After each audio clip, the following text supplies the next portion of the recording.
Bismillahirrahmanirrahim. Assalamu alaikum wa rahmatullahi wa barakatuh. Ibrahim Kasagemanya gange tuline mwami Bruno Chigundu aka Bruno K aka Daddy Briella aka Farida Nakaziwe's friend aka Mr. Handsome aka biwedeyo eriyachirala Keith Kanavi biwedeyo chemba stade ko nga tochitade ko biwedeyo badde bingi tata oli otya listed muganda nkwanirizaako ku show one oli mukwano gwange nnyo ekyo kibagambe I normally use that statement and people don't understand the statement. When I sent on mukwano gwange nnyo, at times sina muleta mu camera, but there are people nga sisobola kumala bbanga nga tetuogedde.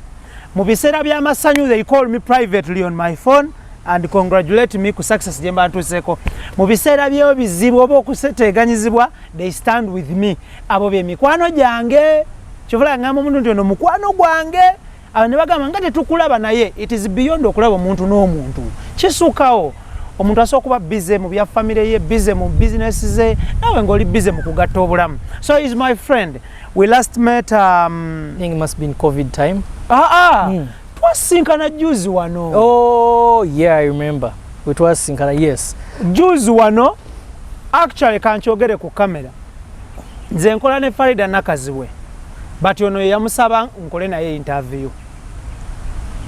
Like the chemistry echegeera nti nze Farida mukubira n'akwata mwereza WhatsApp zange nazidamu instantly, but wekyatukokola interview nayogera ne Bruno K era Bruno na setting olunaku n'ekifo walonde ebifo byali bibiri Serena n'entinda ne tuzirowinga ano ku Serena. Buuza ku batulaba batulaba wano ku Extra Digest simanyi bayakyusa erinnya ate sobola naye nga tugenda kukyusa mu bbanga eritali lyawala to CNN ya Africa. Okay. The Luganda version of CNN Cable News Network. Abatwala ku Extra Digest nze amanya n'eddoboozi nze Bruno K Bruno Chigundu ag'ekika but gana aga ssente Bruno K oli otya and stadium Uganda olabika bulungi ate owunya bulungi perfume yange ya bay naye ye giteteganyiza nina abantu benkola nabo interview perfume yange nebutikira ezaabwe naddayo neyeyongerako neyekuba nebigaana naye eyo eteteganyiza muke yange singa bafunye nabo omukisa giwunyirizaako. Keith Kanavi, I see my brother. Oyongera nko mutabani wa Apostle. Keith Kanavi subscribes to Apostle Grace Rubega. Nange Apostle Grace Rubega is my friend. Eno statement ejja kulema abantu otegeera. I last met him twali ku La Bonita every last Wednesday. Aina abasumba basinkana ab'enjawulo over 100. So ampita nangamba bwe mmala okusinkana abasumba bano jangu naawe twogeremu. So nkwagala nnyo Apostle Grace Rubega ogenda Johannesburg South Africa okulyowa abantu ba Mukama South Africa inshallah nkwagaliza olugendo lulungi. Mwagala nnyo y'omu ku basumba abatini bensisinkana ne munyumya emboozi nga tadiskasize basumba balala. Nkikwebaliza ekyo. Nkyebaliza omusumba Bujingo, nkyebaliza Apostle Grace Rubega, nenkyebaliza omusumba kyomulala waliwo abasumba balala naye ntayagala kumwogerako nnyo mu kamera kankuleke nga bo bw'obasisinkana they don't discuss about their other pastors.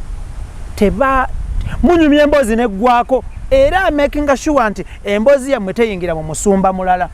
Mbebaza nnyo mwebale nnyo nentumira nammwe abasumba nga buli wenkusisinkana oba yatudiscussing banno balwaki. Keith oyina mukwano gw'omusumba bwe twasisinkana ku Africana nayagala tudiscussing ate abasumba abalala. It is bad but what we are discussing in good faith it is good. Naye ate ibula kakati kasajja kako tekayina kye kaŋŋamba nogamba really omusumba Idris Lukwago nkutumiddeko my brother. Bruno oli otya? Ndi fine gana. Oli bulungi? Nnyo. Olwaleero program ya leero tulese Bruno because waliwo ekigenda maaso waliwo omulanga abazadde gwe beekubiridde embeera eriwo ey'okuteteganya abaana mu masomero, ekintu kya omusajja ku musajja, omukyala ku mukyala. Abazadde bangi bali mu kwekubirira enduulu. So twasazeewo tunoonye abazadde abali mu limelight, tubatunuulire tunyumyemukko nabo bo ng'abazadde bakuzizza batya abaana. Bruno K tumuleese wano because he is a single parent, single father, ali mu kukuza omwana we ow'obuwala. Mumulaba omwana ku social media, abeererawo omwana 100%. So tujja kunyumya n'abazadde abalala bangi nnyo. So leero twagala kutunuulira single parenting, more especially mu bavubuka, ng'omuvubuka nga Bruno K. Tutandikirawo Bruno K. One, omwana ali atya? Before the interview ngambiddewo erina kubeera brief, erina kubeera short, ogenda kujjayo omwana ku ssomero, ekyo obadde open. Si nti oba osindika omuntu wamugjeyo, ogenda kujjayo omwana ku ssomero. Anti omwana wange yamanyiira nti abantu babiri bamutwala ku ssomero. Farida maama wamutwala ku makya, nze ne mukima olw'eggulo. And she's used to that system. That's what she knows. Anything different from that, imposing that we know emergency, none of us is able to do it. Niwe mbasi na chenkola. I always pick my kid from school. Sagala nyo bintu bya shuttle because kacha alikato, simanyiwe batula, shuttle lusi zima abana ku makya nnyo. So kireke ekyo tokyogerako. So tobola nesalawo okumwesombera. Twasalawo ni maama wa musombenga ya. Omwana ali atya? Ali very fine. She's very mulaba ku social media kali very fine. Atakula mangu ngeri gyali mwana muwala. She's growing up very fast. Yeah, bawala bakula mangu. Within a minute you look at her, she's height yeyongeddeko, engoye tezikyamutuuka. Girls grow very fast. In a blink of an eye aba choose.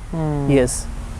Tutandike ne point ya Bruno K, the father, Briella, the daughter, and social media.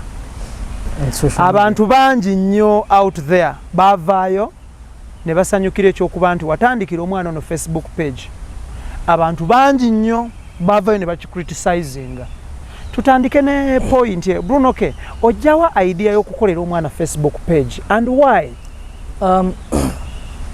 Ibra, one of the things you should know in this country, kizibu nnyo omwana okuyita in this country here, the way our system is, nga tafunye hardships. Very many guys are going through it. Wamala osoma after studying nebyasomye si byakola mirimu. I looked at it and I was like, I don't want my kid to go through these things. Briella nayagala muwe foundation. Mushiningeko a light. I've shined the light on her. Farida has also done the same. Nti Briella ne bwaba akuze, aja kutuuka nga mu office agambe nti ndi muwala wa Bruno K. Ate ne maama wange nakazibwe. Nkiwa omuntu awulira amanya agugombe ajja kwanguyira okuwa Briella omulimu. Just like you see a rich man, nakwata capital we n'ayamba omwana n'amuyingiza mu business biki. I just wanted to make life smooth for her. And also, Ibran's natani kukola sente nga nkuzi. Remember nakwata milioni yange yasooka nga ndi mu nini myaka nga 2. My own 1 million. My daughter made the 1 million shillings when she's 2 years old. Your million yasookera ddala. Because of what I'm doing for her. That is great. In a year, Briella makes money that is not less than 20 million. This is not bragging of facts. They are facts. She taka wansi 1 million ya 2 buli mwaka sente zakola. Ate sente ze sizikwatako. Like abantu bayinza ngaga ndi nzi nine zange nkole zange. Because you've seen me advertising for brands. Of course. I do gigs. I have businesses on the side, so I don't use my child's money. So that means by the time this kid grows and makes 10 years old, she's going to find a lot of money on her account. Yamanyi kyali zikozesa sente ze. So ntegekedde bubi omwana oba mutegekedde bulungi. Social media effort. Of course it was a challenge, Ibra. Nataka kuteka mwananga abantu banvuma. You know how people have opinions over our children. Recently nawe nalabe first lady baby nga omuntu gwawalabula. Nasanyuse nnyo. Omuntu nga yanukula bwatyo because omuntu tamanyi ku baana baffe. Baby yasitula Solomon Kampala mu lubuto emyezi 9. Omwana nga omuzadde byayitamu wano tebiba bya kyalo, tebiba na bya kika, biba bya taata ne maama. Oba asuza akaaba gwosula otunula. Then someone comes ku social media. Ibrahim kusese. Abantu basinga criticizing abaana b'abantu. They are the ladies that abandon their kids. Ali yakola tamanyi mwana we kimuliko. I know. They are the ones who left their kids with their fathers.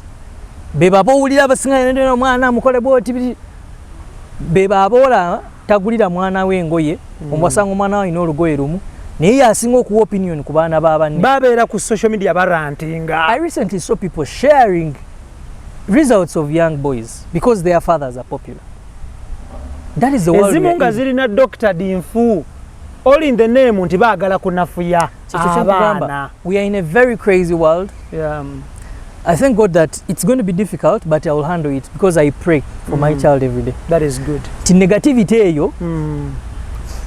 Ibra will tell you, ola mwanange she's innocent. I can post a picture of her. Wabawo omuntu ajja okuteka comment ekisiru below her pictures. But it's okay, kasita biraba. She's still young. But those people are always there. They're depressed. People should know that such people are depressed. So the issue challenge na facing, people are telling me about pedophiles. People are telling me about giving the kid privacy. I am the father of the child. That is my child. Nze manyi what's good for my child. Nga Ibra mzee wo wakena nga Ibra aja kusomera ebuddo. Teri amusalirawo. Teri akola ki? It's the same. Those are all decisions as a parent. So mulekerawo okutegerera abazadde bannange. Otegera era after Diria Brede ya imperial that yasoko kola. My family members who used to criticize me about putting her on social media were thanking me after they saw that. Then I later told them, are you seeing what I'm trying to do for this kid? Brede sawe na somera bwere. Ambassador mu international school. Kati nzo mulimu gwa fees yagunzijako. All because of what? So mulikenga kutunya the negative side of things. Always parents have the best interest for our children. Kati Ibra mwala lwaki wamwadde simu. Ibra ine ensonga lwaki yagulidde omwana we simu ennene. $1,800,000 yesimu Mariam jakwata. It is on record. Keith Kanabi yagenda namuterako apps. Simon nkutumiddeko. Simon is the guy akwasaganya amasimu gaffe. Simon nkwagala nnyo, oli ku Ivory Plaza wali wansi nga opposite Pioneer Mall. Ne mubuuza omwana, nabuuza omwana ngo yagalako app kinangambe esokera ddala YouTube, njagala kulaba, njagalako Instagram, njagalako Twitter. Omwana nge tali ku Facebook. It is her choice because I think because she sees what happens there. It is her choice. Ne mugamba lwaki ogenzeeko ku Facebook, nagamba sijagala. Tetwatuuka mu bingi. Ne mugamba oyagalako YouTube, Instagram, Twitter, ne TikTok actually. Ne Snapchat. Omukutu gwa bonna ogwa Facebook n'agugana neze kwendi era bulungi siguyinaako buzibu. So Bruno, yes, wasanga criticism ya amaanyi nga bakugamba omwana lwaki ali ku Facebook. Oyina watuukako n'ogamba naye mu butuufu bankubye nnyo ka nkole yutani mujjeko. Nze asinga emputtu Ibra. Abakuze nange bakimanyi. Bakwano banga balaba interview no bakimanyi abasoma nange. Since omuntu gwogamba nti ogenda kuntokinga out of something. If I make up my mind that I'm going to do something, okinywererako sikyusa bwongo bwange. Nga bwe nasalawo okuwagira United. Nafunye nno ku ssanyu kalumu yabadde wakanga ndaba omupiira nga ndaba Sancho atulisa Rashford nengamba gwe mulupiira gwange gwasookedde ddala okulaba Man U omupiira dakika 9 after a while nali nakoowa nze kankusese ndi wa Man U naye nga even in my relationships, like these romantic relationships, nzo kuchawo omukazi aba nkoze binene sitera ku giving up. I give you chances. And I'm not a person who easily gives up on something, especially if I'm kati golinga Daniel Mugoya bamaze ne mukyala we emyaka 29 olajja kubuza bobe emeka ekyo si kikulu. So inze Ibra ne banvuma inze ne banvuma I knew what the outcome would be. And it later paid off. Era nkimanya abazadde bangi babeereyo beegomba Briera. Of course. Nkunyonyodde nti Briera akola sente ku myaka 3 gy'alina akola sente zitaka milioni 2 buli mwaka. I'm not going to explain to you how, but if you follow her, you know. Nti omulaba akola obulala. Omwana ali mu bantu bameka on social media? Facebook aweze emitwalo 7. That is very good. Instagram aweze emitwalo 2 kitundu. Around there. Yes. Kati TikTok tetwamutekako lwa nsonga twagala asooka akule like 10 yesalire oba ayagala gibeerako. Ate TikTok ye Uganda nzibu era ndabira abazadde, don't put your children on TikTok. It is too bad because TikTok tekusengejera. You keep scrolling. Ndabira so mwemuli people have started even having sex on TikTok. Tubana Idris tuli mukulya kati nolaba kana ayagala mugamba Idris. So don't put your kids on TikTok. Ndabi abazadde bangi era nabagamba ne ku Twitter. Siriko nakana. Nabagamba ne ku Twitter, don't put your children on TikTok. Mwana wa bali below 17. Don't put them on TikTok. Yeah. Let them reach 18 and they decide abayagala bera ku TikTok. It's same thing with Twitter. I'll open for a Twitter account when need be. But she's right now Extra Digest Mugoba Nsonga tulina Bruno K. Bruno K is a father, is a businessman. Is an influencer, atenga muzadde, ate muyimbi. Tusazewo tumunonye tutunulire kye obulamu bwayitamu nga single parent, akwasaganyiza atya ebintu bino, businesses, music, n'okukuza omwana si kintu kyangu, oyita mu bingi ebisomoza bibeera bingi. Tukola ne Dushimez UK Store awo ku Arena Mall Ensambya nga bano baleese engoye z'abaami oba engoye z'abasajja okuvira ddala ku za office, weekend, vacation wears, beach wears, weekend wears. Balina perfumes ez'abasajja ez'akabi, emisipi egy'akabi, wallet ez'akabi, amasaawa, ngatto, socks. Gulira bbaawo omukyala, gulira bbaawo socks nga si ya mupiira zino ez'omupiira. Naye omuntu n'osanga omusajja muli mu office empale ne yeesika nga socks zikoma mu maviivi, nogana ne tubeere ba mazima. Omukyala ono omwami wamulese n'ava ewaka ne socks eriko Adidas ng'ekomeno mu maviivi, socks z'ebibomboola. Oshegeera. So mugende ku Dushimez mu shoppingira abaami. Ate nga yo Roast Coffee Academy ku Fish Round Deira batendeka ba baristas buli kimu ne kitambula bulungi nnyo. HG Smile Beauty Parlor Entinda bakola ku ndabikayo ne bakuyoyota n'olabika bulungi. Bali opposite Middle East Restaurant. Bruno. Yesebo. Muwalawo amanyi nti alina Facebook page eno. Tanawa na bitegera mukazi watu. She's very innocent. Like kikakyali kato. Chamanyi is TikTok ate abeera ku ya nnyo ya Farida ne yange. So tataina chamanyi nnyo kiri. Atanaba na bitegera what is Facebook. But she will process that when she's like 6-5. She will. Okay. Yes. So tutunulire oyina page eyiyo. N'omwana ayina page. Ohandling otya pages zino okubanga zonna oziwa content nesigala nga zi relevant because page yo eri active ne page y'omwana mu butuufu ng'ogyeko abantu like abana abalala it is hard okurunninga 2 pages. Nkyerabirako nze ng'omuntu. Very difficult. However, omwana wange tumumanaging abantu babiri. However, the main manager is mama we, Farida. I know many people, manya abantu balina olugezigezi bannange. I know very many people are going to cut this out and start complaining. Wacho ita Farida mama we. Omwana amanyi Farida nga mama we. Her mother passed on, but she was very young to know that. Yeah. So please don't come complaining. They keep omanyi kibayombya nnyo bwe mpita Farida mama oyo omwana. Naye nga bo mu magezi gaabwe baagala ngamba omwana w'emyaka 3 nti maama we yafa anaabitegera Ibra. Naye nga lwaki era oba traumatizing omwana bw'otyo? That's how funny people statement eyo nnene. That's how funny people are. And Farida will always be Briela's mother because namu obuvunanyizibwa n'abukkiriza namusabanga mukwano gwange ne muganya nakkiriza family yange, everyone, I feel like you would do a good parenting job to this kid. She does not deserve to be without her mother.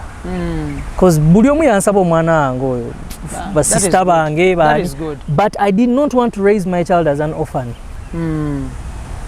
Basista bange ajja kuyita sister wange aunt. Mubajjajja era ajja muyita jjajja. But in her mind she's going to go to school and hear other kids calling their parents mom. That's not how I wanted to raise my child. So munzijeeko akalaacha abannange n'akajanja, munzijeeko akalaacha n'akajanja kamwako lwaki mpita Farida mama w'omwana. She's the mother of the child. So munzijeeko olugezigezi lwammwe n'akalaacha no, yeah? When I call her mother of the child, I know why. Nzazaala omwana oyo mundeke. That's it. I just wanted to clear that because kibadde kimpitire ku lwempya Farida mama omwana. Nkiraba ku social media banfuukira ekizibu. As if they want me to tell that Briella will know who her real mom was when she grows up and at the right time. Not now. Okay, Bruno, tutunulire mu nsi eno eyongera okudobonkana. Omwana ono omuteeseteese otya okulaba nga akulira mu kutya Katonda nga ggwe, akula n'empisa nga ggwe, akula nga mwetowaze nga ggwe, because ebbanga Bruno lyomaze mu mawulire oba mu ebbanga Katonda lye yakuwa erinnya n'okutuusa olwaleero okuva Katonda yakuwa erinnya, tobadde na skando yonna, tobadde mu ntalo, tobadde nti yakumpanyiza ssente omuwendo bwe guti, yabuze wano, yabuze wali, yakoze kino. Okoze otya kwegamba omwana wo naye okulaba nga akulinnyira mu bigere bw'atyo? Ibra scandals nzibaddemu. People have always involved me in scandals. I have been involved in so many funny scandals. Omanyi waliwo mukwano tata wange kyeyangamba buli lw'oyambuka there are other people struggling to pull you down. It's very rare to avoid scandals when you're a person like Bruno K or Ibra K Mukasa, who is a public figure. You get. But I just sometimes katingo omwana oyo. For example, aina tab. Gino njala kigamba abazadde. Waliwo ekintu kye bayita, is it Gmail for kids? Yes, mwana nomugulira Gmail because Android phones we notekako Gmail ku gundi. So mwana omugulira Gmail for kids. Bakutekako as a parent who controls every content that goes on the child's phone. Nti omwana wange ne wabeera ne pad ewaka. Wano ofuna notification nti ayagala gezaako ku downloadinga let's say a movie etali ya myaka gye. Ninchi cancelling. Era bakubuuza, do you want to accept ninchi cancelling? Many parents don't know about that. Bagula masimu na zitabu naawe omwana.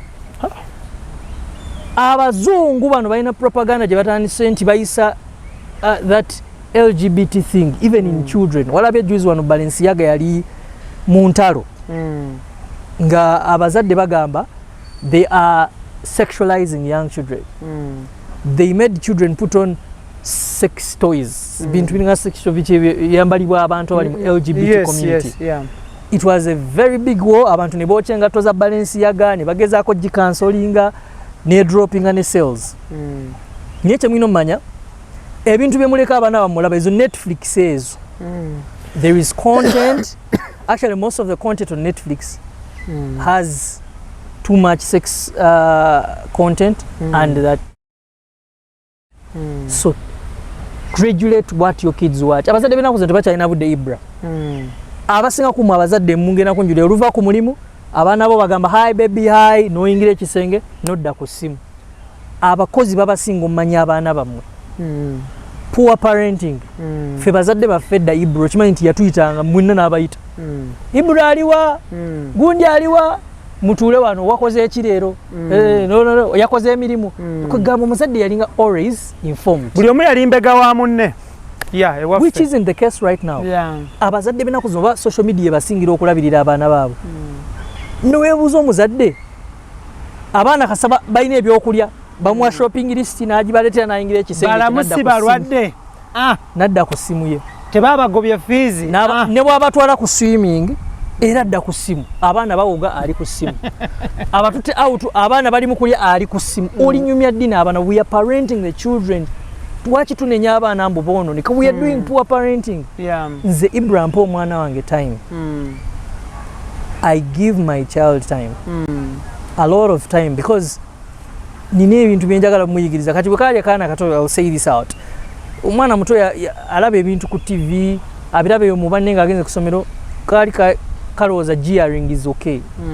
Era lumu ka gearingamu ninkakubamu olwi kabina. Nze sizanya Ibra nkuba.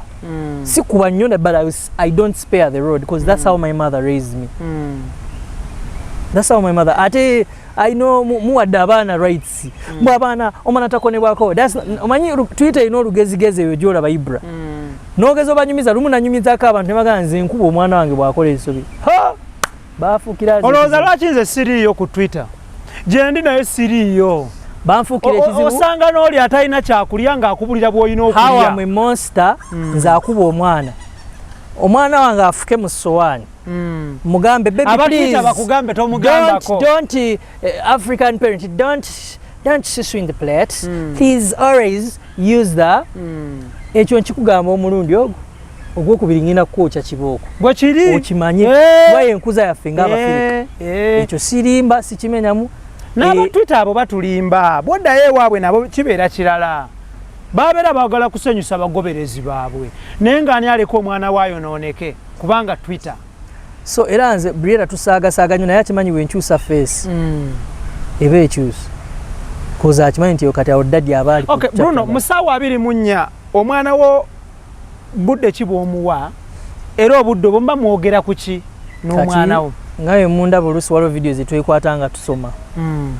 Manyi mubuuza bakwano be ku ssomero. Netunyumyamu. Ndo abaana bato banyumya emboozi etakwatagana. Oba olina okutambula naye. Nemubuuza wayise otya mu ssomero, n'akunyonnyola nagudde, nakoze eki. Kuba abaana naddala abawala, they need to be always mu contact ne muzeeyi we nga omubuulira. That way, when you give up protection as a father, bw'akula eyo si kyangu nnyo balenzi kumubuzaabuza. Kati Ibra nsaasira omulenzi agenda okwana Mariam. Alina okukola ennyo kubanga tugezezzaako. Mariam si omuntu gwogenda olimba KFC. Taata we yamugulidde essimu, yamutwala ku zi trips, tolina kyogenda mulimba. Ibra abaana balimbidde abaana babannaabo ku zi chips, enkoko. Okyegera kakati ebyo ogenda bigamba otya Mariam oba Briera. Akuzaasiiba wayagala agenda ku Middle East n'alya n'akola bwati n'agenda bali. Before this year ends nawulidde maama we agamba yagala mutwala bweru vacation bagende. Kati ogenda mubuulira ki? So I'm showing you how all these things help in parenting. When you are a father, the amount of protection you give your girl, that's how she will respond to these men out there wabasanga. Talimbibwa. Kati omwana wange tubeera ne dialogue, which means it will be easy for her to open up with me. Mubuuza muto naye mubuuza osomye eki, ne musongera ku bintu, era video muziraba oluusi nga mukwata. Ne musongera ku bintu, ne mugamba kati kino bakiyita batya, kino bakiyita bwe bati. Nkebere progress ye ayiga byasoma oba tabiyiga. So I will say munaku z'okusoma, we can spend like 5 hours because sibeera nabo. Mutwale wa Farida, then I go to my place. But I can spend like 4 to 5 hours with my kid, then I go to my place. Yes. Okay. Extra digest mugoba nsonga kwe tuli. Banywanyi baffe aba Math Agent Services bakuzimbira ennyumba size yonna ku ttaka, either nga gwe walyegulira oba basobola okuguza ettaka oba okugulira ettaka ne bakuzimbira n'okuzimbira. Mutulabutuuzi ku mmeeza ne mukola enzikaanya ne muggusa ekintu ekyo. Babayise ba Math Agent Services basangibwa awo ku Awab Mall opposite Masengere. Ate nga bo banywanyi baffe aba Sun Cargo Shipping Company basaabaze mali from China to Mombasa then to Kampala. Omusuubuzi yenna ali eyo teweetaaga genda China, weetaaga kukwatagana aba Sun Cargo Shipping Company ne mubeera nga mukwasaganya ensonga buli kimu ne kitambula bulungi nnyo. Tulina Bruno K, muyimbi muzadde ate ali into business. Tutunuulira butya bwagezezzaako okukuza omwana we. Osanga buzibu ki okubanga omwana ono talina bato bazannya nabo ba myaka gye, ye muto yekka. Then omuto awaddako omwana wa Farida waliwo gaapu nene nnyo in terms of age. So mugezezaako mutya okubridginga that age gap between omwana ono Briella n'omwana oli omulala, because waliwo age difference y'amaanyi nnyo. Bw'olaba bano abaana nabo baali bato. They have been young before. Era ebintu ebisinga Briella by'amaanyi bye bamimuyigiriza kokomeroni biki because nabo baabira. Kokomeroni kyeki? Kali awo baby shark kokomeroni be basinga okuba abakabi ku YouTube. Balina view nyingi. Sibimanyi nsambya. Kyokka nno bafaani ba kokomeroni tebalina masimu. Bakozesa z'abazadde na data waffe. Bulinga bukatyo. Bafaani ba kokomeroni tebalina access to data obaba naye bakozesa g'abazadde. Naye kokomeroni alina view nyingi. Ojja mukeberako omulabe kokomeroni ne baby shark tobeesimbamu ku YouTube. Baleka ba alpha babimanye ebyo ne abi yababuuza abaana. So what happens bana abaana baali baana bato before eyo stage baagiyitamu. They play with her very well. They teach her a lot of things ebyemyaka gye. And besides that, Briella has young kids of her age, but neighboring. Ne kusomero gy'asoma alina abakwano b'abaana abato. So abeeramu she interacts. She has people she meets at school. Baneighbor baabwe balina abaana. Yes, so abatono b'abalaba is I think is enough for her to learn how to interact with. But also these girls are doing a very great job. Because they were kids before, they have gone through that stage, so they know how to talk with a young child because they have been kids before. They know how to treat her as their young sister. They do the work very perfect. Yes. Tutunulire language kyekozesebwa Bruno nga mulina abaana bano. You and Farida, language kyekozesebwa. Abaana binaku zino mwana Luzungu oba kiki. I've tried to teach my daughter Luganda. Ni made way bambi agezezaako naye abaana bano the fact that ali mu international school filimu zaalaba ziri mu Luzungu, cartoon zaalaba ziri mu Luzungu, kintu ky'Oluganda niwo kimukakako niwo gezezaako tugezaako naye boogera Luzungu. Bw'oyogera naye mu Luganda oba Farida n'ayogera n'omwana mu Luganda, Briella addamu mu Luzungu. Oyinza omugamba okukola ekintu n'atambula n'akikola. Oba n'omugamba Oliotya n'agamba I'm fine. Simanyi. We are really fighting it and it's a problem in this our generation. Yeah. It's not actually I would say it's our problem as parents. But also n'amasomero ge twalamu abaana bano international school like ekitegeera. Babakuba okwogera Oluganda. Babakuba tibakyakuba abaana naye babagaana. Oba amasomero gali gaba making we baba basomesa bukati abaana binakoze balabanga olwo our their native languages that are si kya makulu nnyo kasobango manyi Oluzungu. Ochegira. So but we are trying our best. We are trying. I know it's not easy and I know many parents are also facing it. Ng'olina omwana oli Muganda gwe sajjabbi naye muwala otamanyi kwogera ki Luganda. Nga yaani omusajja? Ye sajjabbi. Okay. Bruno tutunuulire abaana ennaku zaabwe zisooka ku ssomero ebiseera ebisinga either abeera tayagala kuddayo enkeera oba aba ayagala ddeyo ng'ayagala nnyo. Experience y'omwana wo first day at school yali etya ng'akomyewo ewaka? Like muwala wange oyo Briella yantawanyanga kutakaaba. Briella gw'omuwa gwagenda naye. Bwe nzija wano ku seeti naye ne mugamba stay with the uncle Ibra agenda sigala naawe. Because mugambe stay with the uncle tambule ngende. So yayagala nnyo okusoma paka nakati. Kyasinga okwenyumirizaamu kusoma. Era ne mubuuza Farida yamuzuukusa mami we go to school. So kusoma yakwagala. So twafunamu challenge about the only time wa feeling a week nga mulwaddemu. That's when she will tell you nti sijja kusobola kusoma ndi mulwadde. Kusoma akwagala nnyo. But it's a big challenge for other parents. I've seen them. Otwala abaana kusomera waliwo nasanga mukwano gwange Alan Hendrick so mutabani wasomera kusomera emu ne Briella. Nga omwana bambi it was his first day nga atayagala taata wamulekewo. So what I told Alan is tula omwana mugende mu class mutule then after you walk away. Nange Alpha bali bamutwala ku ssomero maama we na yasoma wiki yonna. First week yasoma the whole week atavaayo. Nangamba nti nasanze muna abazadde abalala bambi nga batudde omwo. But afterwards bamala ne bapiikinga. Njagala tutunuulire issue y'abaana bano babeera ku ssomero basanga challenges bakoma bazitunyumiza oba waliwo omwana munna mukubye oba tayagadde mmere tayagadde oba kino oba kino nebigwa mukowero. How do you address that? How do you handle that if it happens ku mwana wo? Kati nze I pay so much attention to my kid. Omwana wange yo muntu atagaana bantu era watuko kuganira oba muntu mufunyo either oba walina kyewamukola tagaana bantu. Briella is so friendly with everyone. Those that have met my child know. Akubuukira n'olowooza abadde naawe emyaka gyonna ng'alyoke naawe bw'atuukira okuŋŋamba nti eyo saagala oyo muntu manya there is something wrong. Something is not right. So I always pay attention to the child. Byebyo nga nti nyumya n'omwana mmanye ki ekimutuuseeko. Ebiseera ebisinga ndoopera nga banne bamusunye nti gundi yansunye ne manya ebyo bya ssomero like in that interaction. Era mmanyi nti ne maaso awo kati ate nze buli issue eba ku mwana wange I address the school, I go to the headmistress biki cause ne maama wange bw'atyo bwe yali. Edda waliwo omwana yageza maama wange yali anjagala nnyo nti kati waliwo metro nje nasomera. Manyi metro nyabo balina ekibuli wakeera nga takwagala paka asobola okuyiikiririza omwana.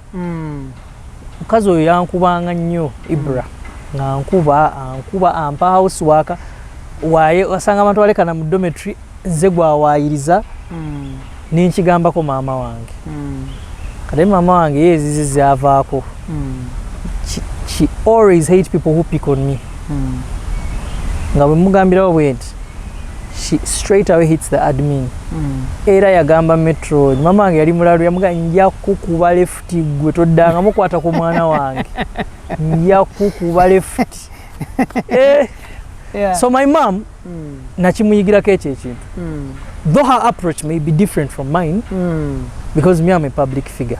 Siso agenda ningamba abantu nja kukuba left. Kiba kinene. Kiba kinene nnyo. Nakiraba ku case oyo omu ku bazadde be yayita kupya omusomesa ku Uganda Matters. Abazadde bamwana bayikiriza. Ibra abasomesa abo bayikiriza abaana. Abasomesa abo bayikiriza abaana bafika nkubuulira. I know. So what I learned from my mother is she was always eager to listen to what I've been ekinguddeko ekibi najja mu school administration n'akigamba. Era nze I never face challenges of bullying. N'omwana yagezaako kumbullying era naye namugamba mama wange najja ku ssomero and she addressed. So parents, listen to your children. Abaana basinga bagamba bazadde baabwe ssomero siryagala n'olowooza oba mwana ali ku kyejo. Mubuuze lwaki talyagala. Oyinza osanga waliwo teacher amumolestinga. Waliwo teacher amuyisa obubi amupiking on. Waliwo ba teacher abo ayinza okuwalanira omwana wo nga talina kye yali amukoze. Gwakuba noise making n'amukuba emiggo gya buli kimu otuuka time n'atamya omwana we okusoma. Ebiseera ebisinga abaana abasinga abagwa naddala bana bali mu system ya UNEB eno yaffe ya subjects za Napoleon biki ebyo beetamwa nnyo okusoma because of the aggression gye babateekamu. Nze nali naggala amasomero lyange njagala nnyo naye nga batukuba kibooko za kadaala. Kadaala neetuuka omutima ne gukwesiba. Kadaala nga kyeki? Ungudde ebigezo. Ke kadaala ne bakusoma erinnya lyo Ibra Mukasa. Ne basoma ne maxizo 25 noweyala. Tumirako omusomesa wange wa primary Madam Frida yasomesanga English. Yali akuba omukazi oli. Byatuyamba okusoma but byatuteekanga mu pressure. And I don't wish to any other child to go through niwaba wange. I do not wish her to go through that. Otamya omwana essomero. Kyobola nti mulaba abazadde ennaku ze bajjumbidde nnyo international schools. Because waliwo tuteeka omwana ku ssomero nga yeesika. You parents know that, especially you that have kids in these UNEB schools. Ezikola curriculum ya UNEB and what. Mwana atuuka nga stinti tayagala kusoma. Ebitabo bingi omusomesa amuteeka ku pressure. Ibra nali mu P2 nga tuzuka ssaawa. My parents took me boarding in P2. Katuzuka ssaawa 10 Ibra omwana wa P2 I was 7. Omwana atuuka mu P7 nga akooye. Nga wakiteweeta obwongo bukooye omubiri mukoowu. Oshegira. Tugana tuwana system yaffe somesa okuba hard. How many graduate Ibra every year? There are very many. And how many are employed? Few. Abazungu, is that the same thing with them? Why? Their systems are right. The education system, health system, this and that. Oshegira. Karate tuvuruganya system y'abazungu. Ebi Cambridge. Abasade balina that funny thing Cambridge binafuya abana baba smart. Those Cambridge kids abasome those curriculums Cambridge smaya bichi bya US finding je attempting ebintu and the way they teach them things in life that the system is practical. It's too practical. Ibro chimanyi nti omwana yasomera journalism ku Omukazi asingo wa muko ogena chiwa kano ogena chikiriza mbada sina chikolako kunoonyereza naye kati nso kinoonyerezaako. I want you to search in all the top media houses. How many Omukazi students are there? Almost 3%. Bebali ku cameras, ask me why. Bebali mu production. They have done practicals. These guys are on theory. Also later graduate wa mass comm from Makere. Nga specializing maybe let's say on camera. No mukwasa camera ni mulima no kupawaringa. And these are facts. Tone sena buli yankutumiddeko blood. These are facts. Okay, Bruno, njagala tutunuulire waliwo mu setup ya Africa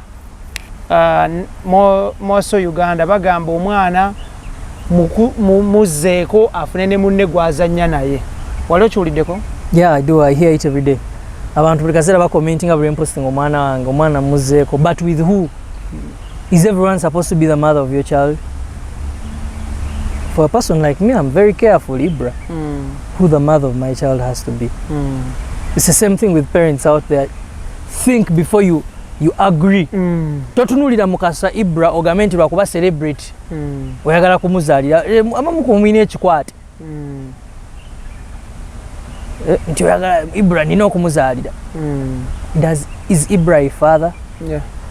Does he have father instincts in him, characters of a father? Is he ready to be a father even? People abantu banji become mothers and fathers when they're not ready. Sijagamba I was ready when I had my kid, but I learned. And I'm happy that she made me grow up. Like the moment I had her nakula mbintu ebimu ofuko muzadde munayo okula yero tumanyi Ibra. Yeah. Nti walo time watuka noga walo obogeno kono sente nojjukira nti Mariam Alfa tebalina bintu abaana no kyesonyo no gacho kankireke nze nalwawo kugulu waliwo time nali nina byenkola business biki kati n'omwana kuba ye mwana first priority kuba amazima nti Briera is my first priority. That's good. She comes ahead of everything, music biki tonyumiza. My kid is always first priority. Yes, but otuuka time nze njagala okwambala obulungi Ibra. Niyo oluusi mnyinza n'omumala wiiki esatu nga siguze engoye because I'm handling bills of my child. Okay, once in a while negulira ka perfume akalungi biki ne wabanga waliwo need ya Briera perfume yakabinga nayo eri njireka nimbera nga sina perfume nasooka kitegeera. So our children have to always be priority. Tuina abazadde who don't prioritize their children. Especially I'm talking to these single parents. Keep your kids priority. Single parents, who are you introducing in the life of your children? Abamu bagwa mu love. Oyagala otya omuntu mwezi gumu n'omusembereza abaana bo mu mwezi gumu, honestly. Single parents, please be careful. Kino njagala kibagamba bakitegeere. Stop being reckless. Think for your children before you do certain things. In just 1 month, how do you trust this person with your child? Abasajja wakalaba omukazi omuwadde omwana omwezi gumu kibula ababookera abaana baba mistreating. Yeah. Abakazi, who are you bringing next to your children in the lives of your kids? Kubanga oli excited oli omanya abasajja balina teeke ennaku zino gye bakubisa abakazi lyeriwa marriage. Ngenda kwanjula ajinza nokyala ewammwe n'obuguutana n'ositula ebyo byonna n'oyingira ew'omusajja myezi egyo gye mwakemanyira. Ne Ibra kankubuulire, I've never been in marriage but I have friends who are married, they tell me these things.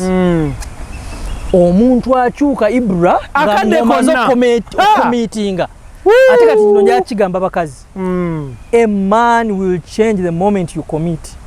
Nibwegamba yono Ibra gwe nali mmanyi eyandalingisanga n'antwala ku KFC buli wamuwa olwo omaze okukomitinga todda mabega. So be very careful, single parents, the people you get close to your children.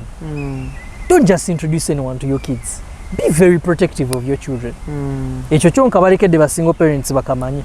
They should. So Bruno, up to now tonnalaba muntu goyinza kuddamu naye goyinza kuzaala naye mwana mulala. And first and foremost, people come in our lives. They do come. Naye nze ngabwe nkugaye, my kid is first priority. So if you want to compete for time with my child, gwe mba nkusazeeko. Nakugamba sagala mukazi ayagala simu okijjukira mu interview. Yeah, I remember very well. Kata abakazi benakoze abasinga baagala ki? Amasimu. Naye ogenda mujja watayagala simu taata. Jajja kubaayo. Ogenda mujja. Ewaffe mukono gye nakulira waliyo abaana. Ozeyo musaza na Ssaabasajja Kabaka kyaggwe. Waliyo abaana abatayagala masimu. Magezi ada nkutumiddeko nnyo. Omukazi wa social media Ibra. Oyagala nkikuddiramu kye nakugamba luli. Pressure ku pressure. N'omubuuza na mande. Nzija ne settings nsala kusekera mu interviews. N'omubuuza na mande we meeting ki ekikuteesayo akaguni ng'ebbeero lireze kiki? I know. Mukyala wange ofaaki. Okyali katale. Ofaaki n'ensi. Nze ndeka Ibra mukazi wa social media saagala. Idris Lukwago. Ofaaki ne TikTok. Kiki ddala? Apo oyagala ekurashinga se. Olaba nze Ibra omukazi wa social media ompamu ettaka lyebakaayanira. Saagala. Naye naawe. Ibra ekiro mwebasa akukubamu ettaala ly'essimu. Akulekaayiza. Kande omulundi gumu. Omukazi wa social media. Bakuwamu ki? Ettaka ery'enkaayana simusobola. Bamenya batawaanya bakuteeka ku pressure. Magezi ada nkutumiddeko nnyo. Mukazi wa social media simusobola. Ate n'abasajja banange bajja kunjulira. Omukazi wa social media asoboka. Ekisooka bamuwaana bangi. Kifula bagenda tukana natandika okukomparinga gwe by'omuwaana ne bano byebamuwaana n'atamanya nti bali tebabeera naye. Bwe kiri. So bali mu musudia to get in her pants. Ekimanyi. Era mube bagezi baana mmwe. Be smart, ladies. Be very smart. So, ebimu ku bikulemeseza ofuna omukazi omulala. Social media. Anti nze nakusettinga ebintu byange nemubulira nti my kid is first priority. When you come in my life, you have to know that you are second after my child. Ningo oyo mukyalo ogenda mujjawo. Ayina kimanyi ekyo nga muzadde. Bw'aba muzadde. Nange bwe nfuna omukazi nga alina omwana, I will never put myself ahead of her children. Her kids first, then me. So when you're coming in my life, you have to know that you are second after my child. Bwonkubira essimu simanya twabadde ne date Brian alwala ojja gisazaamu ngende nsooka endaba omwana wange. Ekisegira. Andi kyovala Bruno, abawala bangi bali mu kugamba tebaagala basajja bazaddeko nga mmwe. Ffe abasinga okuba ku market. Gomanya abantu abambeerako mu inbox. Because fathers are the most responsible people. They are. He has handled responsibilities, he's paying school fees, he's doing this. They are. Or however, there are also men who do not have kids. Abavubukanga moto, yakuzibwa bulungi, are irresponsible. But the most responsible ones are fathers. Gomanya ba single mothers. Omenye enyirira ba single mother gye banyirira. Ba single mother teguno mwaka batabusi. Vaawo. Banyirira. Nojiro mugamba. Obadde ki? Mukwano. Kiki? Nzije nfuuka daddy w'abaana. So, but are you looking for someone? Ibra, I'm not looking for someone. However, binoculars eri bweti. Oyinza osanga nga nnyinza oba nina wendi, wendabye, oba nina gwe nkyetegerezaawo musoma. So ndi awo. Sinoonya, ate nange abannoonya nabo era saagala bawa nnyo hopes. So sinoonya. Extra Digest mugoba nsonga Ibrahim Kasagemanya tuyine Bruno K.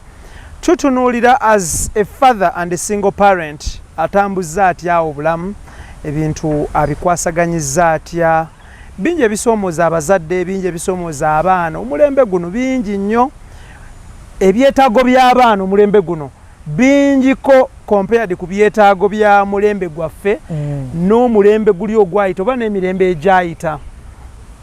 Bruno, budget yo ng'omusajja out of 100 njagala ogitutemere ebeera etya? Out of 100 ku budget yange Briella takes like she takes like 70% because mwagala nnyo omwana wange. 70% in terms of what I put in her. Yeah. Time yonna gye mutekamu investment biki tukola. You can find some of those things I don't even tell people. But it's how do I explain it? I have tried to invest time in my child because I want the best out of her. You get. So ntinfuna sente endala nazo nezi splitting mu bino kola but omulamwa guli wali omwana akola kino kyetaaga okola omutegekedde. She also has investments. Yes, aina investments. I have invested on her behalf nga mu investing irako echegira Briella Land Road Mulamba ku myaka ejo. Kuno si kwesudia, is a truth. Time weriwe tuse nga akuza ajja balaga what she owns, but she's a landlord. We are helping her do those things. Echegira side eri ya omukyala gyava azaala omwana ono yatuva ku maaso kati oba wa ku mwana ono ne bamulabako bakojjabe babeera bakojjabe? Yes, bakojjabe ba anti be bamama babato bajjajjabe side eri. They have a family in Kololo. However, I keep in touch with one of the uncles, Mama Rachel Mugenzi, Uncle Mark. We talk always. That is good. The rest twogera yogera nnyo doba katwalo ni muganda omulenzi. We keep jazzing tusabira na ku church yemu. That is good. So they know what takes place in the kid's life. Mark has met the kid.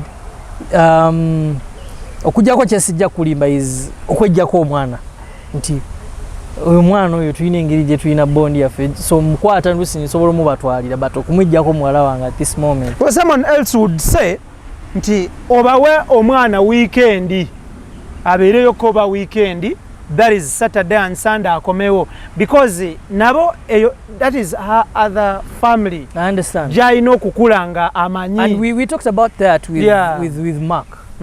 The uncle, that at a certain time she will, because right now Briella are busy. Briella going to Saturday nga ino kukola obulango. I know get nawe Bruno K. Wala isukulimba. Ina kuba during the week abasoma. Saturday ino genda simanya ku ora bichi ino kukola bulango bwa ora. Ino kukola bulango bw'essomero. But when she gets time she sees ne mama wanga mulaba neranga bwe nkugambye. She's what did I call it? She's a child who is in the limelight. Kati obulamu bwe bwafuukamu busy-ish. She has time for family. Abalaba when she has to see them, but not often all the time. Yes. Alena nekiri ekiri nti oba abazadde abapya tuli cringe nnyo ku baana baffe. Kati nze mbeera nnyo mpulira nga buli kaseera gyankalabe. Ekigira kati nze Briella osobola okumutwalako wiiki emu ninkugga like because I'm used to her. Kati mwimala wiiki emu nga simulaba kati mpoza n'ekyo nakyo kirina okusooka kinzigwemu ekyokubanga ndi cringe and it happens to parents. Omu-addressing otya omuyita otya mannya ge daughter, how do you address her? Briella tumuyita Briella eryo linnya lyalimanyi oluusi waliwo eddala we yalinga omutwe yayagalanga nnyo okwogera ekigambo shinini nga tetumanyi kyekitegeeza, so ni either Briella oluusi omuyita shinini, mama muyita mami. Like Farida calls her mami amuyita mama wa mkwakayita, so nze muyita Briella. Yako addressing atya? Dad is a must. We yali omutwe yampitanga Bruno because abantu abasinga bandi okumpi yerinnya libampitanga. So she was just processing those things. Naye ndowooza we yakula n'atandika okutegeera nti ono ye taata wange, so that's my dad. She started addressing me as daddy. Abazadde bangi nina mukwano gwange mukyala n'omwami balina abaana baabwe babeera Buziga abaana baabwe basomera ku Taiba. So omukyala n'aŋŋamba nti ye amaking sure nti omwana we bw'amugamba nti ono ye friend wange ku ssomero ameka sure nti atuuka oyo gy'ava gye bamuzaala n'alabayo. Do you do that? Kati Briella tanabatuuka ku eyo level. Kyali mwana muto bali mu kindergarten, like they meet, bali mu preschool. They meet from 8 to 11. No muchima kusomera 12. The time they spend together is not too much. Until when she reaches that age, like P2, P1, are getting very personal with people. That's when you find out who their parents are, what they do. Yes, that's it. Okay, Bruno, twagala kubanga tumuleka, tukwagaliza birungi. Osanze obuzibu bwonna omukuza omwana ono? Bungi, of course. Osanze buzibu ki? Like kati as a first time parent, waliwo obulwadde obuyinza okukwata omwana nga tukiraba. Tobimanyi. I know. That's where the help of Farida comes in. Tiyakimanyi akubuulira kino lumu nakwata nali simanyi nti abaana si buli omu abatreatinga. Nali ndowooza omwana pediatrician alina omutreatinga. Nali sikimanyi nti it has to be a pediatrician to handle these kids. So I one time took my kid to a doctor mubutamanya. And the doctor is my friend. Nakuba omwana wange eddagala lya plasiro nga lingi, yamukuba abaana bato babakuba meals 3, yamukuba 10. Sorry. 10 omwana n'atabuka. Ne bamutwala ne bamuwa ekitande ku ddwaliro gye yali ewa Dr. Mugalu. Namugja eri gye yali ne mutwala wa Dr. Mugalu, one of the best peds, or ped. Era eyo gye omwana yabeera ku kyana for 5 days. I think I shared that story on Twitter, trying to warn parents about that drug. Abasawo abasinga tebakimanyi balikuba abaana eri okusesema plasiro. Balikuba plasiro asobola okuggyako obwongo bw'omwana. Balikuba kuziyiza kusesema. Lwaki baba tebamunuunisa kuvaawo andimanyi ebintu byennaku. So abasawo abamu naddala abo batali bapiidi bakuba abaana eddagala lingi, naye omukuba eringi liyinza omutta. So nayambibwa kuba baŋŋamba waliwo omwana eyafa bamukuba 6, kati nze Briella bamukuba 10. Naye it was a very difficult time for me. Yalekerawo otambula nga tasobola kuyimirira by herself. It was a very traumatizing time for me. So nenjiga kwolwo nti si buli omu alina okujjanjaba omwana nti lwakuba dokita oluusi ajjanjaba omwana ngalowooza ajjanjaba muntu mukulu. Olina omutwalira pidi amanyi nti ono omwana nina omupima kiro bweziti y'abaana. Ajja agenda amuwa eddoozi. Bano abamu badokita awa omwana ddoozi ey'omuntu omukulu. Ekitegeera. So ebyo nakyo nakiyiga. Oyiga ebintu ebimu, like challenges z'oyiga ebintu kati nga bwali omuwala olina oyiga onaaza omwana omuwala engeri gye bamunaaza. Nga gwe omuzadde omusajja olina okukiyiga. Omwana wo omwenaaliza? Many times I've done it. Obiyiga oba olina obiyiga. Okay, that's nyo oyiga. You learn how to shower girls nga bwe balina omunaaza omwana omuwala. Yes. Okwoza engoye ze, ani amwoleza engoye? Briella has balina maid. But nako kayiga okwoza bakayigiriza kamanyi nnyo kagala nnyo maid ng'ayoza ne kajja. Naye ate ewaabwe balina washing machine. So naye oluusi okalaba buno omuntu ng'obutambaala ajja nayambako maid ng'ayagala kuyiga kwoza. Wow, that is very good. Omuzadde ali eyo single parent alowooza okusuula omwana we mu kyalo, omusuulira jjajja w'omwana, omusajja oba omukazi, omulenzi oba omuwala, oyinza muwa bubaka ki? Ayinza kisinziira lwaki amutaddeyo. Omanyi mwana Ibra nagambye wano Uganda egezi ttono. I think when I use that language abasinga mukitegeera, especially the people of our age. So oyinza osalawo nga togenda genda na mwana mu ddungu oba bweru Bulaaya ku kyeyo n'omuteeka ew'amaama. Ng'olina omuleka ogenda omuyiyize. Naye temusuulira bamaama bambi baana n'omwerabira. Abamu bagenda ebweru ne weerabira nti waleka abaana ewaka. So muzeeyi mukeberengako kuba abaana abo bamenya. Muzeeyi muweereze ku bintu. Oba kale tolina mwana wo nga circumstance ekututte kukola. Muzeeyi mukeberengako wansi ne wayo muwe ssente z'abaana. Tomumenya kuba yakukuza. Naye n'abalya ssente z'abaana b'abankuba kyeyo nabo bangi Bruno. Abantu balya ssente z'abaana b'abantu. Nga maama wa muntu. Nkugambye okeera ku makya oli n'aweereza fees. Nze mulina omukazi yali ayagala maama we yennyini yazirya. Maama we ate abo be tusinze n'okusiba kati tuggalira abo. Oli n'akeera ku makya n'akugamba Mama wange yalidde fees z'omwana. Waliwo omukyala yali agala kujja. No mama nno naye aba mukalu. Kubanga what I know about mothers. Andi be ba mama love jawo omwana we. Jawo omuzukule ba times 2. Be ba mama bola be tuli mu kugamba muve ku kibuga mudde mu kyalo. Baleme kutunda bijja mubeereyo ne baganira ku kibuga. Bayina ettaka ddene mukono oba kayunga ninga mama yesibye mu muzigo wane makindi n'omugamba naye lwaki mama akkiriza tukuzze mu kyalo beba ya fees z'abaana zekyovula banagaana okuwa omuntu yenna omwana wange era mama olwafa very many people were asking for the kid n'omusobola agwa omuyimbi nabagamba nja newe naaba kugenda mu show na mwana wange nja mwesiba wano siina gwe mpa mwana wange wali n'omwana mu show erugogo abantu ne bakivumirira balalu yali ku show ya mama we she came in the afternoon ngazze kuzanya tetwali tetulina amuzaayo waka nekabeerawo show yaggwa mangu yaggwa basaawa 4 nga lwaki bayomba nnyo balalu kyentugaye nti abantu balina olugezigezi n'okwegezibwaza kwekisero kati Briera yali azzemu erugogo mu fete eya maama we wali omusuubira kolaki tewali yali waka yandibaddeyo naye era yalina kubeera lugogo awo ng'atudde bwe yeebaka nga bamuteeka wali ku mabbali waliwo abaali bamusitula yasita abantu beewunza wali onsanzeko mubala ne Briera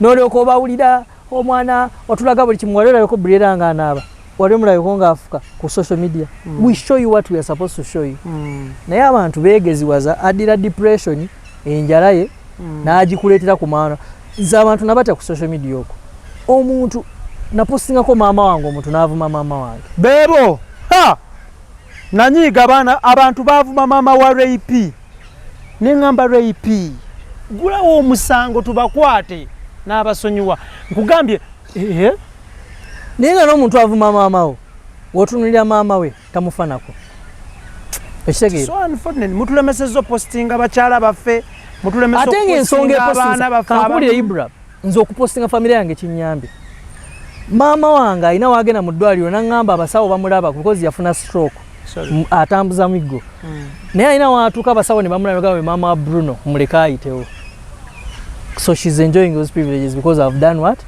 posted her, someone is able to see her sometimes we're not posting our families for you people to be pankireko I am simply telling someone nti maama wange oba tugeze waliwo maama wange agudde ku kizibu ku kkubo omuntu amwadiventifying nti ono maama Bruno K kamuyambe mulimu ne bafaani baffe abalina emitima emirungi nga yagala laba ku famire zaffe maama wange afaanana atya okitegeera muyinza oba mu baganda ba maama bange baali bamunoonya nga tebamanyi waali ne mupostinga ne bamufuna family tuba ne ba distant relatives biseera bisinga postinga maama wange nkozi yaliko kansala emukono eyo mukyala n'asamba Cecilia abantu baga kansala nga bamujjukira bakugamba maama kansala ku butebe biki okitegeera so bambi mutujjeeko akalaaca akamwe simanya lwaki mupostinga famire zammwe temutumanyira bambi Keith Kanabi yapostinga wano omu ku bakyala be baamuvuma yalokokerawo taliddamu bw'oba opostinga omuntu wo baamuvuma oyagala okujja omukazi mu ggalalo olina omanya amateeka agafuga okujja omukazi mu ggalalo oba bbaawo geegano wammanga kanga kubulya Ibra alina okubanga mulungi kati obuulira abantu abapostinga ng'ojjagala kujja omwagalwawo mu ggalalo musajja oba mukyala ateeka okubanga mulungi either beautiful or handsome kubanga ekikulekule ku social media ojja kuleeta abantu entondo bakuvumira omuntu wo omuntu ali singo awo nzikanya naawe ekyokubiri etteeka eddala waba mulungi nnyo kkiriza nti ogenda beera ku competition waliwo abaagala omukujjako kati kkiriza okubeera ku bunkenke w'omugirayo bw'aba musajja ng'alina ssente guma nti waliwo abaana abawala bagenda okwagala okukuba busu ogagamba teekaga kupostinga omusajja muki ku social media ba public figures mwe abapostinga bakyala bammwe ne basajja bammwe kyolina omumanya waliwo abaana abaagala otestinga ku muntu wo ate balinze when it will end in tears bakwambaza uniform omanyi emmotoka ereeta uniform eri kumpi erabika mangu era nga bakutungira ekujyamu eyanguwa teira mwangu nnyo atunga uniform ze babakyaye akuweerawo ekutuuka ekkanzu oba kawunda suuti n'ogyambala oba shaliya n'ogenda eryeteeka eddala erivuga okujjayo omwagalwawo mu ggalale abaavu tebakyabatimba oba simanyi kikiwa lwaki baagala otimba abasajja abeeyiiya naye era Neba stingy women kino kanki bagambe. Stingy woman toyina kuva mu gallery. Toyina kusigalayo. Mwabagabira abasajja socks n'ebijiiko munno n'akuleetera banket bwe nino juice akawola kenalaba musajja akaleetera bu chocolate nikayoga nandeetera buno bu chocolate asula ku ddeeka ayinawo n'ebidomola 5 mu kisenge ki ebidomola byali bya butto oba paint n'amuwozaamu n'alemeramu awana zetola Ibranze kyola si surprising abakazi Ibra naye ebintu bya surprising ebyo omwana ayogera erinnya ly'omuntu omulala nange nedda bagala teeba omwagalwawo Keith oli yayita era kintu kyengera okuga Ibra abantu balina okukimanya actually don't expect too much in relationships for example owadde omuwala iPhone 12 owa 13 owa 14 on your birthday don't so that this same girl is going to buy you the same as you. Don't expect. Lwakubanze neyagala nnyo have self love Ibra. Bwempa iPhone 12 mba nsuubira ki ni return bampe ki. Kaka kyonna kye bakuwa oba weeyamye. Ne bwe kiba tekikwetinga ku 12. Lwakubanze ku muntu nga nze Ibra. Era kyola abantu banganze chairman wa Stingy Men's Association Simao. Nalaba ID. Bompa socks nkuwa kaleega. Ibra njagala nkiddemu bompa socks nkuwa kaleega bompa ekijiiko kugulira sowaani byompa byenkuwa ogaba bitambulira wamwe saagala kukuwa bintu bompa wakyompa bitono nze nkuwa binini kyompa kyenkuwa because it's a relationship 50-50 extra digest mugoba nsonga njagala kubanga nkuleka but before we go ku social media abantu bali mu kweyama okuddamu ennyimba ez'enjawulo kino kyavudde ku luyimba lw'omugenzi Fire Kenzo lwe yazzeemu abantu bali mu kwagala okuddamu ennyimba z'abayimbi. Are you in that group of people oteeseteese kuddamu luyimba ki bwe luba gye luli? Nze ngenda kukola cover ya Born in Africa. Actually it's already recorded. It's a cover. Born in Africa cover, reggae cover olwa Fire ekyanyizisizaamu. I gave my opinion advising my big brother Eddie emugamba nti you know what, views don't show the greatness of a song. The greatness of a song is the song crossing from generation to generation. We ruba lwankaaga ne lusomoka nkaaga ne luddamu yensanvu mu 8 9 2000 ne luyingira ekyasa kye-12 the Bob Marleys. Wobuuza Alpha Esaawa eno amanyi Bob Marley nkusibira because he's on phone is always yeah. Ni waba Mariam omuto mubuuza amanyi who Bob Marley is. Manyi Bob Marley amanyi Lucky Dube. Yes, that is what they call greatness. Not views. Nekimunyonyola and I submitted it with a lot of respect. Nemujjamu I don't have his number.